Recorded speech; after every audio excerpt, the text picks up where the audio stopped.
mơ bị khơi như này nó khăn nào rồi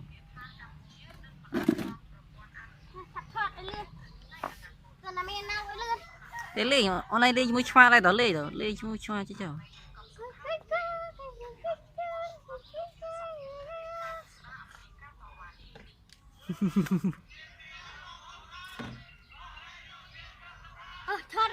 để đi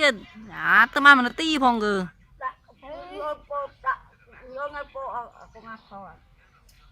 ở phía đây đó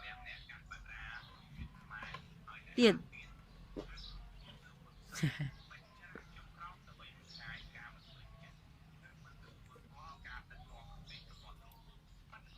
Không linh nha đâu anh chắc đã linh nhiều linh thua cho luôn nha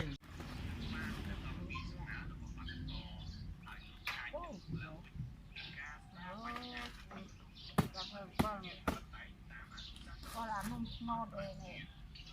để đi cái oi mua ăn chim cơ ăn phúc phải mua oi kè cái này